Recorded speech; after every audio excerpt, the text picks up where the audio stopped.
not what your country can do for you. Ask what you can do for your country.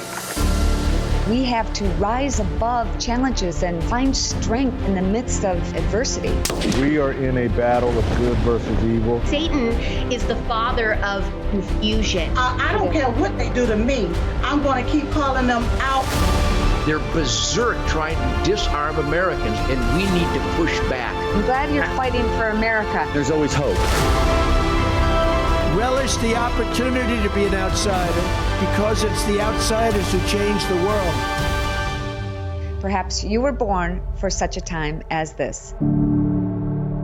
Hello, everyone, and welcome to Faith and Freedom. I'm Shemaine Nugent. I got to tell you, I am completely in awe about today's guest, not just because he's a #1 best-selling author, but because as a writer myself, I have been deeply inspired by his work.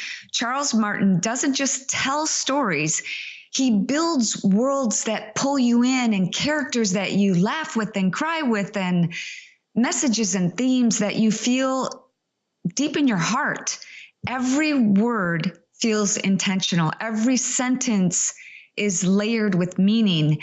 And his novels are the kind that make you want to write better and feel things that you didn't know that you needed to feel.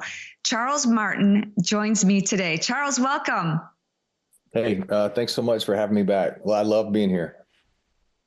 Well, okay, as a fellow writer, I'm always curious, do your stories ever surprise you as you write them? Do you have everything outlined, or does it just kind of take you down a different journey that sometimes you didn't know you were headed in? I've had two big surprises in my career. I usually know in my novels, I certainly have a beginning and I have a destination and I know some points along the way, but I have to know the destination. I have to write to an end point. And twice in my writing career, I've had a thing happen in the process. The first time it happened was in my fourth novel called Maggie. And then the last time that it happened was in this book, The Keeper. And I literally turned a corner in my head and something happened that I did not expect. And it took the novel in a 180-degree different direction. Well, I have to say, I just got it, the audio version yesterday, like last night. I'm already on chapter 14. I can't wait to get the book tomorrow, and I'm going to reread it. Your books are the type where I mentioned, like, the characters just feel so real. It's like we've known them forever. And I have to say, on this book, for those people who feel like they don't know Murphy Shepard, you did a great job of retelling some of the key points that we needed to know during the Keeper series. So thank you. Yeah, and I really fought for that in editing. I felt like this was a place after the close of The Record Keeper and everything that happens there. And it's not a spoiler. I mean, it's been out a couple of years, so we all know what happens to Bones, and Murph has to figure out how to walk through this life without his mentor. So when we start The Keeper, I felt like I, as both the writer and, I mean, I also am reading the books that I write. I write stuff I want to read. So as a reader of, this guy Murph and the writer, I felt like I was dealing a little bit with the grief, and we needed to figure out a way to deal with that. And so as we went through editing, my publisher really pushed me on some of the flashbacks and do I want to walk back into them with such detail? And I said, I think the reader is going to need the cathartic thing that happens as we unwind, because everybody's missing Bones. And so, and I was, so that's what it's interesting that you bring that up, because it was really it wasn't a battle between my publisher and I. She's awesome, but we had a lot of conversation about it. And eventually I just said to her, I said, Amanda, I think this is telling the story the way it needs to be told. Well, you did an excellent job of it, because it refreshed my memory. I've read all your books, and I'm at the point where I'm rereading them, and many of them deal with faith and loss and redemption. And they say to write what you know. So why are those themes important to you? Well, all right, let's back up just briefly. With regards to the Keeper series as a whole, it grew out of an event that happened to me I was on book tour. A man propositioned me to join him in a sexual thing with some girls that he had paid for, and he had bought some time with them. And I saw them go into his room. I saw them leave. They were young. I don't know if they were 15 or 21. I can't tell you. They were beautiful. They were somebody's daughter. And watching that transact or that transpire in my motel outside of Atlanta, I just got mad. So, and from there, I met people who work in this world. They rescue girls. I met women who had been trafficked. They told me their horrific stories. And so this one got pretty personal for me. It also happened to coincide with the time I just happened to be in Matthew 18 while I'm working on this. And in Matthew 18, Jesus is telling the parable of the shepherd who leaves the 99 to find the one. And it just struck me. I mean, I've read that a bunch. We all have, but it struck me in that moment that for reasons that I can't comprehend, the shepherd leaves the comfort, safety, security of the flock to go find the one sheep who we find out has gotten himself or herself lost again. And when he finds him or her, he throws that sheep on his shoulders and he rejoices more for the one than he does the 99. And it just, I mean, obviously that's the gospel, but it just struck me as I wondered if I could write a character who would respond that way to, because trafficking is the evil of our day. It's the largest illicit trade in the world. It's surpassed drugs. People who are trafficked right now are being raped 20 to 40 times a week, sometimes more, for months on end. It's the most horrible thing I can imagine. So I wanted to try and find a character who fought into that world for reasons like that shepherd. And so Murphy came out of that in my own process. Well, I do recall several times. I don't know if it's just the Shepherd series, the Murphy Shepherd series, but you often say, or the character often says, "Tell me what you know about sheep." And yeah. I kind of love that because I feel like I've heard that voice, and I love that I can relate to these characters. They're so different. Do you have a favorite? Please say it's Murphy Shepherd. Do you have a favorite character? Yeah. I don't know. That's hard. That's hard to pick. That's like Christy and I have 3 boys, Charlie, John T, and Reeves. They're 27, 25, and 22. And that is really like lining them up and saying, who do you love the most? Now, given any day of the week, maybe I like one more than the other, but on the whole, you understand what I mean. I can't put, I have moments. I have moments with Murphy and Bones, and I certainly have moments with Bones, but then I have moments with Summer and Casey and Angel and Ellie and Gunner and backing up to The Last Exchange to Pockets. And so it's hard for me to pick a favorite book. It's even hard for me to pick a favorite character, but I probably do have favorite moments for sure. Okay, what's one? What's one of your favorite moments that right now that just stand out in your mind writing? I had a lot of fun writing the beginning of The Keeper. My boys, when they were young, were asked to lay a wreath at the tomb of the unknown soldier. They got picked out of a whole lot of kids. And so we bought them, blue blazers and nice slacks. And I happened to be on book tour when they did this. So I did not get to go, but I saw it. My Christy FaceTimed me, and it was a big deal. And it was a really honorable, beautiful thing for us to see and watch. And their grandparents were there, and my dad and mom were there. And I don't know, it's just Arlington Cemetery has always stuck with me. I've been there. A friend of mine's dad is buried there. And you feel like you're walking on holy ground. These are the people who gave us the reason, the right to be us. And so I'm sort of treading lightly. I start this book in the snow and a funeral for Bones.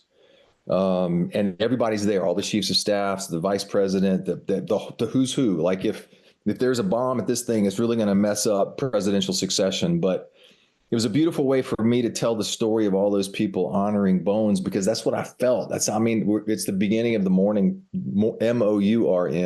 process for Bones. So I had a lot of, as painful as it was, I had a lot of fun writing that scene. I don't know if I did it justice. There are people who, have a much closer tie to Arlington National Cemetery than I do, but I did love writing that scene as hard as it was. Well, I loved listening to it. I can't wait to read it. As soon as I get my book in my hands, I'm going to read it. Charles Martin, The Keeper, it's out. Go get it. Go get the audio. The audio is great, audio version, and get a couple of books for a couple of friends. If you're watching this, it's very well worth it. Charles Martin, thank you so much for joining me. Love being with you. Thanks so much. God bless. So I want to tell you about something that happened to my husband recently. He had a sore neck, and we have a couple of different pillows on our bed. And the next morning he woke up and he goes, "You're not going to believe this. My neck pain is gone." And I'm like, "Well, what did you do?" And he goes, "I used my pillow." I've been sleeping on my pillow for quite a while, and I finally convinced him. You know how you flop around and everything, but now it's no turning back for both of us. But we've got to support patriots, true patriots like Mike Lindell. He's fighting for faith, freedom, and for the American dream. So go to mypillow.com and use the promo code FAITH, mypillow.com, and the promo code is FAITH, and get your sheets and towels and dog beds and slippers, and they've got everything, and it's all great. Go to mypillow.com, use the promo code FAITH. Don't go away. We'll be right back. Relish the opportunity to be an outsider, because it's the outsiders who change the world. Perhaps you were born for such a time as this. You know, healthcare is at an all-time low. And let's be honest, waiting for the system to change isn't an option when it comes to your health. That's why I'm taking charge with Field of Greens. We all know that we're supposed to be eating better, more fruits and vegetables, but life gets busy and a perfect diet isn't always realistic.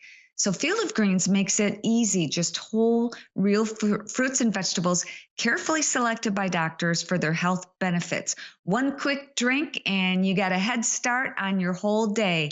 And I got to tell you, Ted and I have noticed more energy, better digestion, and just feeling great overall. So here's their promise. At your next doctor checkup, your doctor's going to say, "What are you doing?" And notice the difference, or you get your money back. And I get you an exclusive 20% discount. Just go to fieldofgreens.com and use the code FREEDOM, or check on this QR code. That's fieldofgreens.com, and the promo code is FREEDOM. So when President Trump appointed Robert Kennedy as his HHS secretary, our nation's health became a topic that both the left and the right wanted to discuss. From vaccines to food dyes that are banned in other countries, Americans are angry that we've been lied to about what's good and what's not. One of those issues is fluoride. Dr. David Frank is here to discuss with me. Doctor, welcome. So fluoride is a neurotoxin, right? So why do dentists want us to use it? Oh, that's a great question. And this story actually kind of gets its start about 125 years ago. There was some interesting observations coming in the late 19th and early 20th century about certain communities with children having some interesting features with their teeth. More specifically, there was some discoloration with them, but the overarching theme was certain communities didn't have any cavities. And the dentists were perplexed of like, that was so rare. It was such an oddity view. And then they started to look at what were the common themes, one of which was the drinking water. What was the water supply of that community? And, you know, a little dear to my heart, since I'm an Air Force Academy graduate out of Colorado Springs community was one of the first to be observed about why don't these children suffer from cavities? And through more research in there, we found out in dentistry, there's fluoride in that water. And there was more research done on that, and there was other observations in other natural springs throughout the US that had this common theme of fluoride. So as dental research continued to go on, public fluoridation really got its headway and was out full steam by kind of the end of World War II. Most public works and water supply had fluoride content in there. And in America, we kind of realized there was a sweet spot to this, and that was right around 0.75 milligrams per liter in tap water was a healthy source for child tooth development. And the background story to that is that our teeth are not always strong when they first come in the mouth. They're actually kind of quite soft. They have to go through mineralization processes. They have to go through calcification. And where fluoride comes into play is it helps with the crystalline structure within our enamel to help get these teeth to be a little bit more sturdy and strong. Now, the public policy behind this and the initiative behind that is not everybody's going to have great access to care within the dentist for their. And 100 years ago, there weren't anywhere near as many dentists as there are today. So this is a way for kids to have a fighting chance against cavity development in underserved communities. I think really where the topic of why fluoride is gaining controversy now is public concern about initiatives that we don't really have much of a choice in as the consumer or the patient from governmental programs. I think COVID changed everything. And rightly so, I think we need to be much better critical thinkers as consumers of healthcare policy, and really fluoride should be discussed as well. The biggest concern is mostly coming from parents, because we want to know for our children how much is too much with fluoride. We get fluoride in drink. Is that too much to ask? Well, I mean, my best patients, the best sources of relationships I have are with those that are inquisitive, that are curious about their health. Anytime I have someone who's not asking me a question about a treatment plan I'm offering or the rationale behind what we're talking about, I know is either totally disinterested or is going to be having some degree of remorse because they weren't totally understanding what they were getting into. And it's more important than ever before for healthcare providers and policymakers to encourage this open debate and dialogue. There are a lot of benefits here, but I think we are missing the point with, why don't we get to the underlying feature? Why are we even concerned about fluoride? It's sugar consumption. It's the acidity in our diet. It's poor health choices. And cavities is nothing more than just one little sign of a symptom of a much larger, grander problem in our healthcare today. That's our focus. I thank you so much for saying that, because it doesn't really make sense. Those of us who are really concerned about our health and don't drink sugary sodas and eat candy every day, we're being punished because they're putting fluoride in our water just to help the people who aren't taking care of themselves. How is that right? I think, being right is necessary, but not sufficient. And obviously in this particular case, I call fluoride in many ways kind of like an element of trying to use a mouth version of Ozempic to help us rid ourselves of the problem of poor healthy choices or poor health choices. For healthy individuals that do keep a great relationship with their dentist, do their oral hygiene at home religiously, follow the F word, meaning flossing, there's plenty of time in human evolution where we did not have access to water fluoridation and we did not all die of abscesses everywhere. For those that have a very limited access to care and maybe not as much knowledge about the best way to care for themselves, fluoride in the tap water is a good thing. But here's the best approach. You don't have to drink tap water either. And I think this is the point of where we really need to get consensus building with further studies by the NIH and CDC of how much water consumption does the average American do with tap water. All of this may be for naught because of the pervasiveness of spring water, bottled water, other filtered water that actually filters fluoride out. It may not be as big of a concern in controversy. But to answer your point, yes, you take enough high dose of fluoride, it is toxic.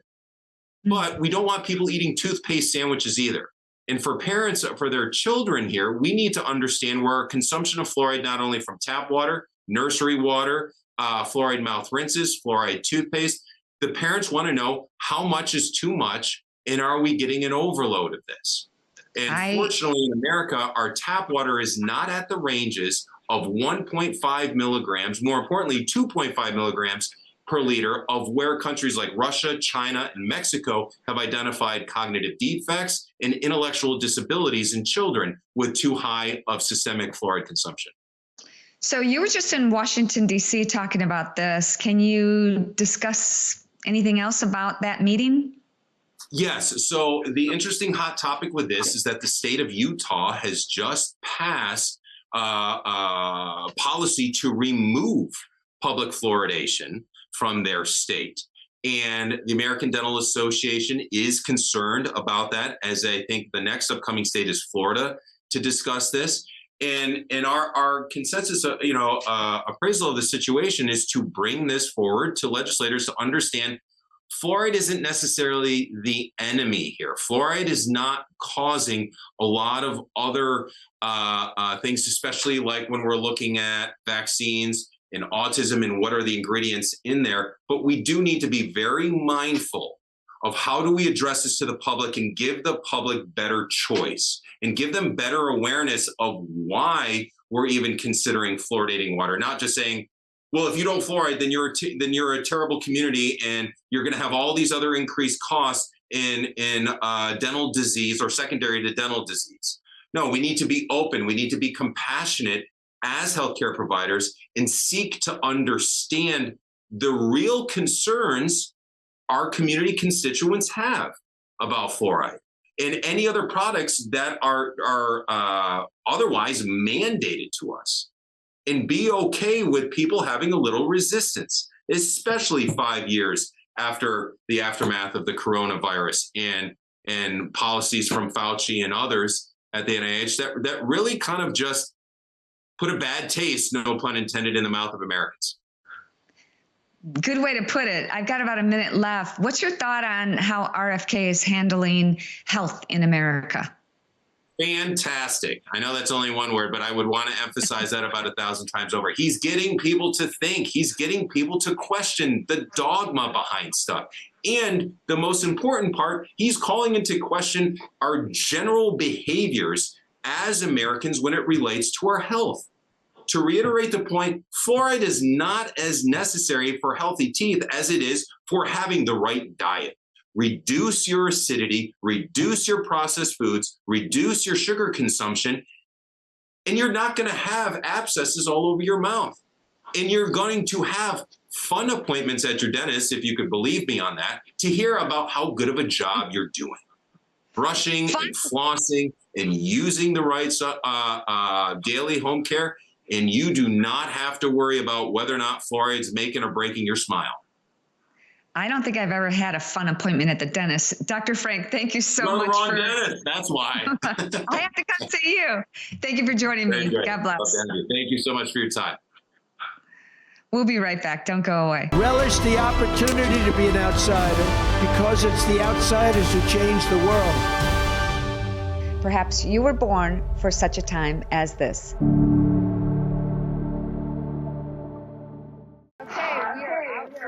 Daily celebrating the great spirit of the wild outdoors. A lot of people realize that we are hunters.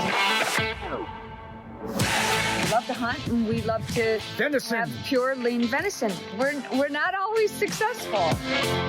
So what do, Ted? Switch to America with Shemaine beef. We're going to actually go home and have a ribeye right now. We pulled it out to thaw, and I'm super excited because we've both been out hunting. It's tough. It's not like you can go, okay, God, cue the deer. I think I got 29 days in a row that the deer have avoided me. I don't know why that is, but we have switched to America with Shemaine beef to compensate for the days that the deer don't show up. Get the best, healthiest natural beef in the world. I swear we believe in this stuff, and what goes into the sacred temple determines your quality of life and health. And quality beef, like Switch to America with Shemaine beef, is the best you can eat. Now Jackson's way up there. We got to go catch him.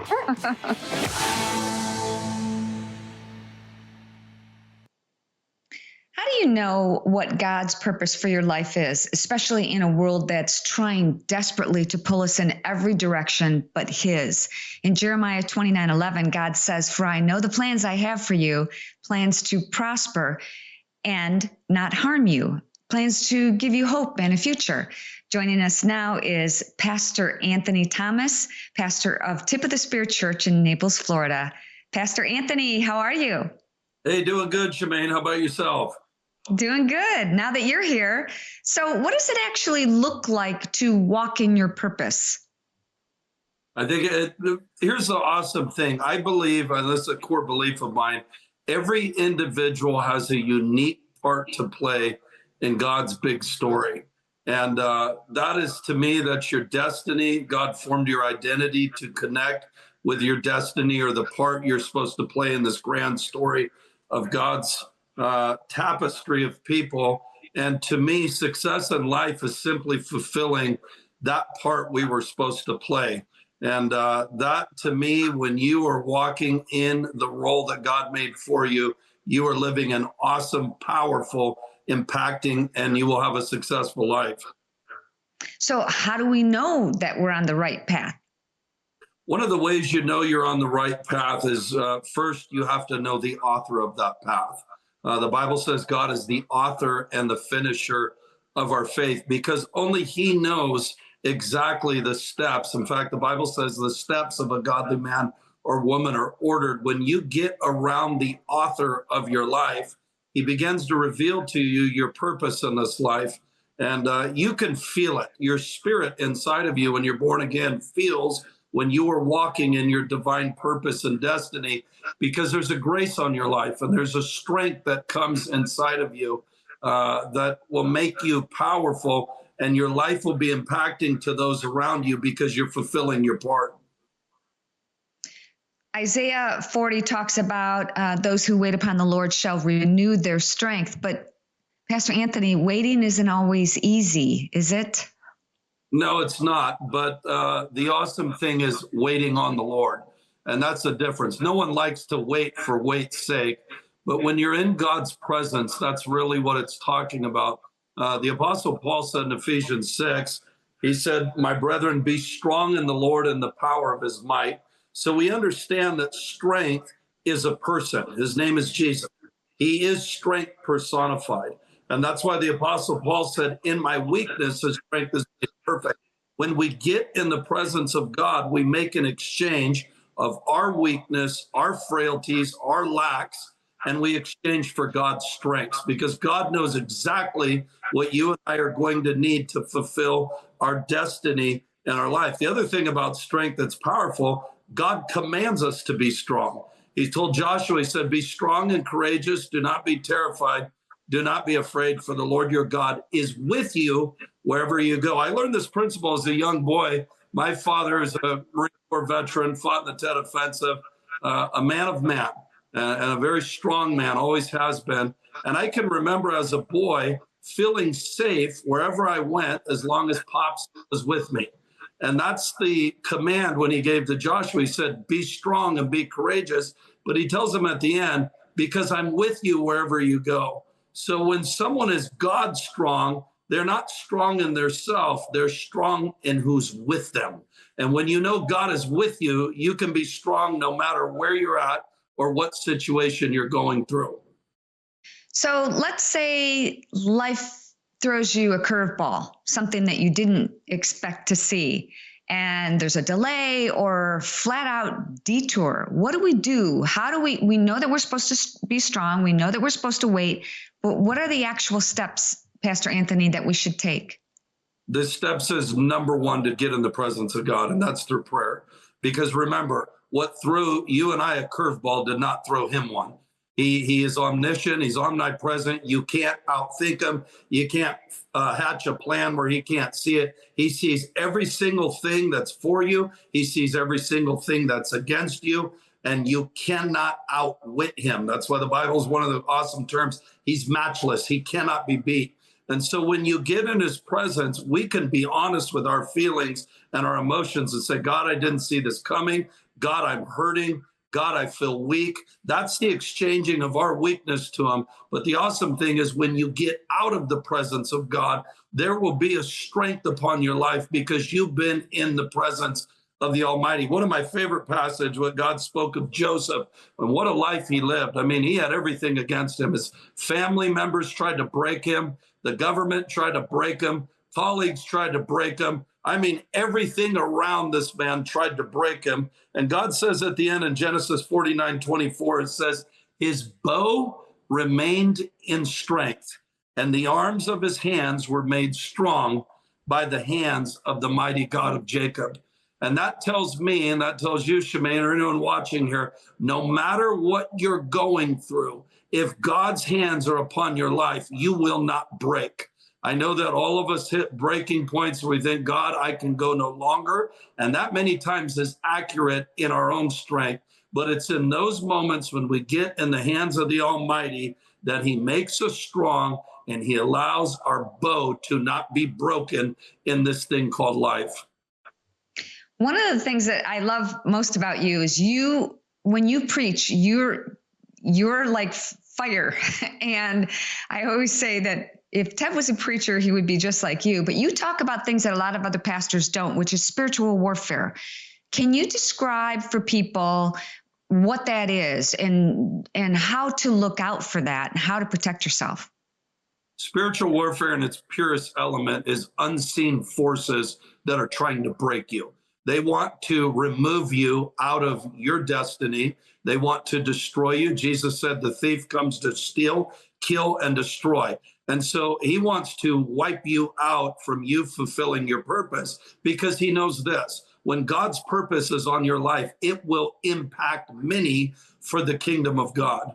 I love what you said about Ted, and I think Ted is a preacher, and he has been preaching a message. All of us have, you're a preacher also. All of us have messages that God has given us. We're voices that have been prepared by God.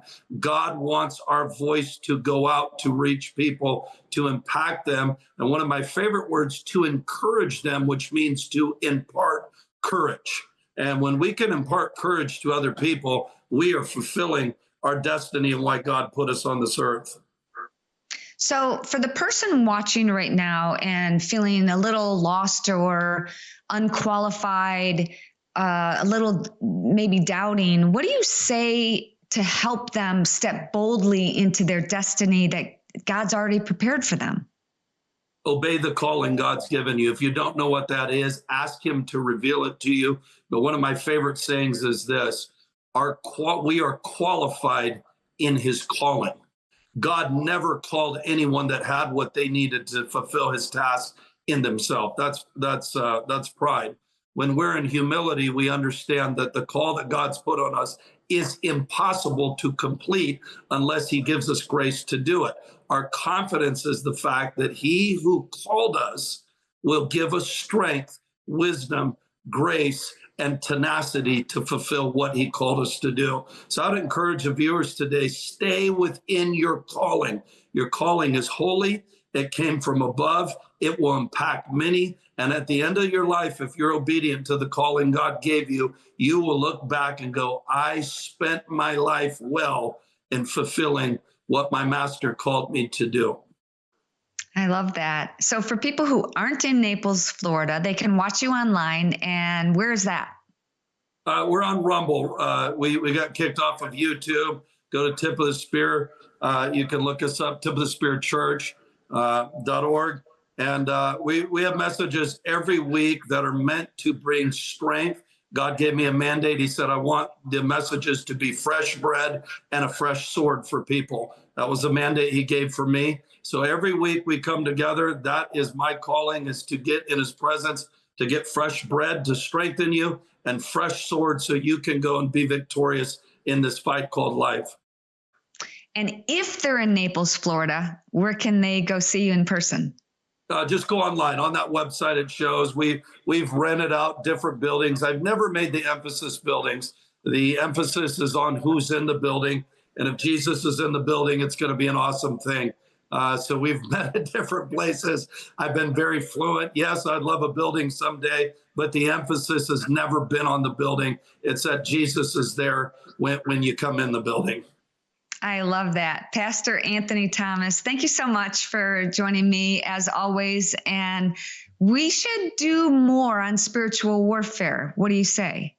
I would love to, Shemaine. We live in a time right now where I believe we're about ready to enter in some of the greatest exploits that we've seen. And it's going to mean we're going to have to be tenacious to bring this thing to finality. So I would be honored to. Awesome. Pastor Anthony Thomas, thank you again. God bless. God bless you, Shemaine. Take care and have a wonderful day. You too. Don't go away. Much more to come. Relish the opportunity to be an outsider because it's the outsiders who change the world. Perhaps you were born for such a time as this. Water is important. Dr. Frank was on talking about fluoride in the water, and there's a lot of other things, volatile organic compounds, maybe some harmful toxins. I found Sentry Wellness System that removes those harmful toxins and replaces them with essential nutrients. It's much healthier and cheaper than buying plastic water bottle. You don't want to do that. Check out SentryH2O.com and use the promo code HEALTHY10 for a discount. That's SentryH2O, and the code is HEALTHY10. President Trump's first 60 days in office have come and gone, and while there's still much to do for the Trump administration, let's take a look at how he's delivering on the promises he made. Here to discuss is political commentator Eduardo Neret. Sorry, Eduardo. Great to have you with us. Good. Neret? Thanks for having me. Okay. Sorry about that. People usually get my name wrong, so I apologize. So let's get right into this. Trump made immigration a top priority, and unlike most politicians, he actually followed through. Imagine that. Do you think he delivered on closing the border?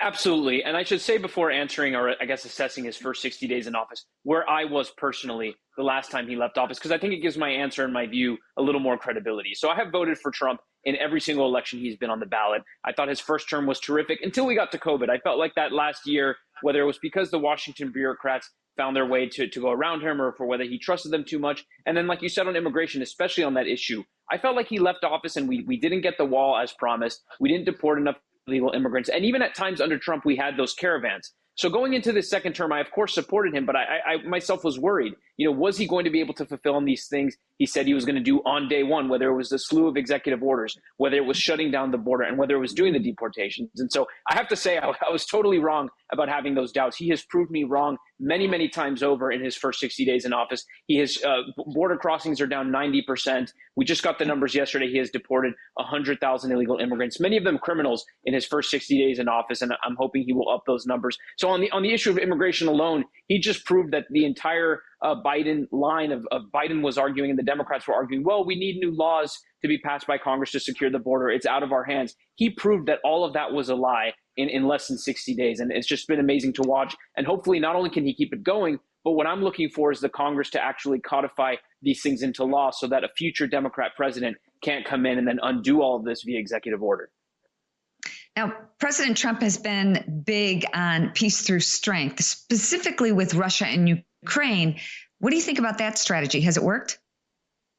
It's working. I mean, I think it's going to take more time, but it's another remarkable thing to see from an American president. It's been decades, I think, since we've seen American presidents go to the world stage, friends and enemies alike, and explain, we're the United States. We pay for many things around the world. We help the world run. We help the world work. And we can basically do this two ways. We can make it easier for everyone where we actually can get along, or we can make it tough for you. But what we are not going to do, and what Trump is no longer going to accept, is the United States being taken advantage of, whether, again, it's from our friends in Europe or whether it's from our adversaries like Russia and China. So what I think he's doing is remarkable. And you can tell just by the reaction from the Washington, D.C. elites, right? So these are the same people who have run foreign policy for the last several decades. And they claim to be so annoyed and so bothered by the way Trump is doing things. And the reason for that is he's proving that their entire existence, their entire theology, if you will, the entire way that they've tried doing things for the last several decades hasn't worked. And he's proving that all it takes is a little muscle. All it takes sometimes is understanding our role and the powers we have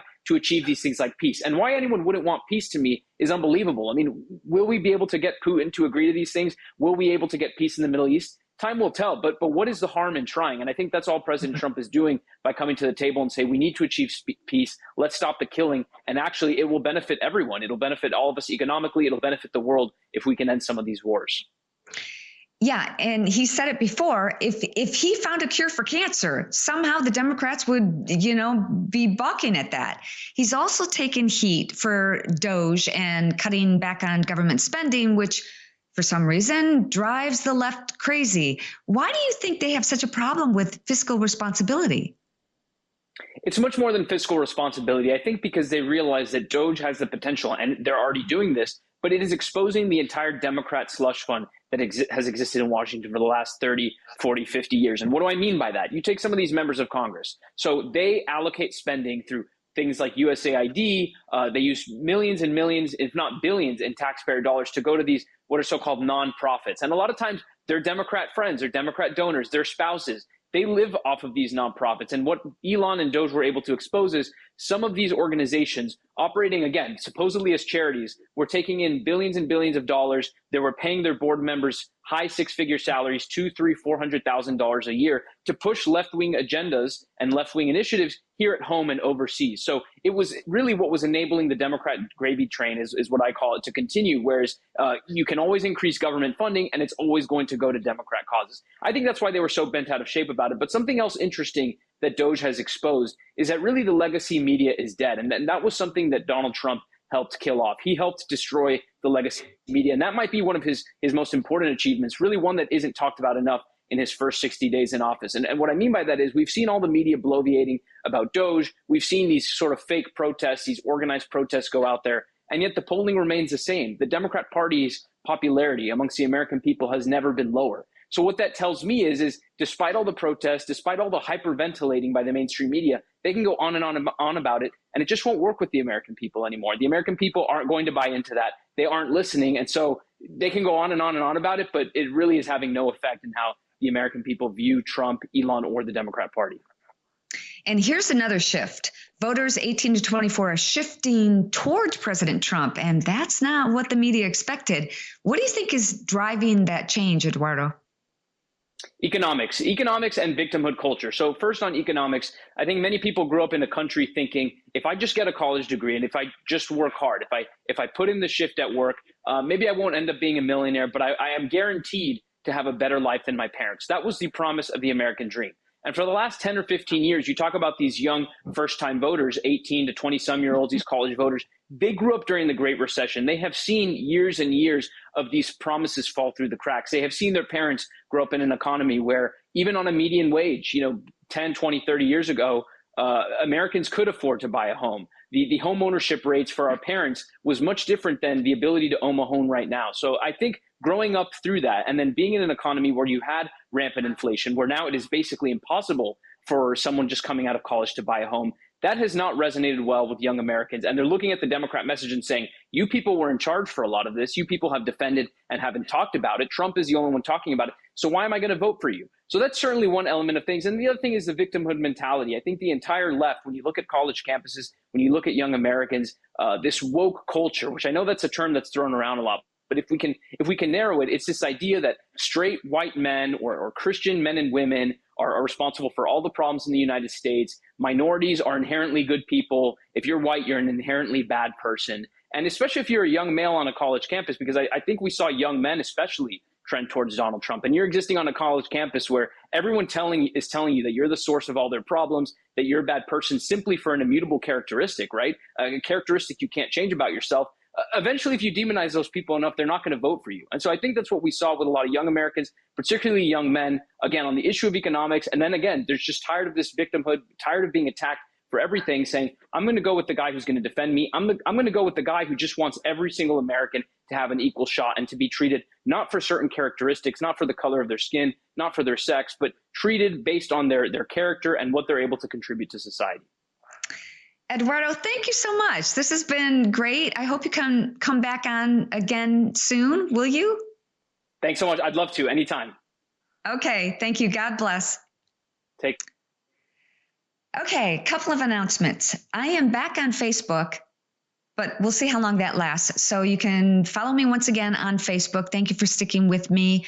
I share my story and what happened and what I'm actually doing about it, or may not be doing, but I'll tell you more about that on Instagram. You can check out my Instagram and also on Facebook, and check out my books, Abundantly Well and Killer House. They're available on Amazon. And while you're at it, get Charles Martin's new book. You will not be disappointed. He's my favorite author. Okay. You know what time it is. It's the end of the show, and we got to show you this. Take a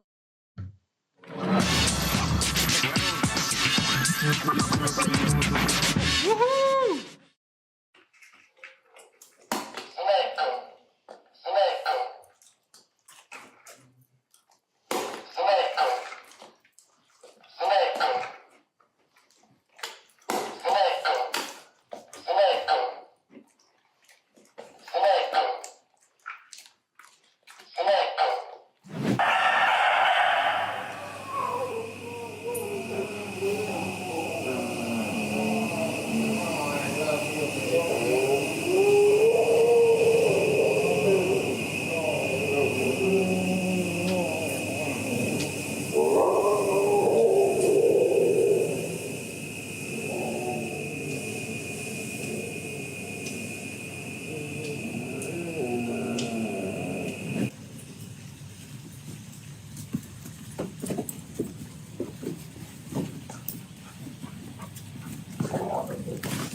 Ayo.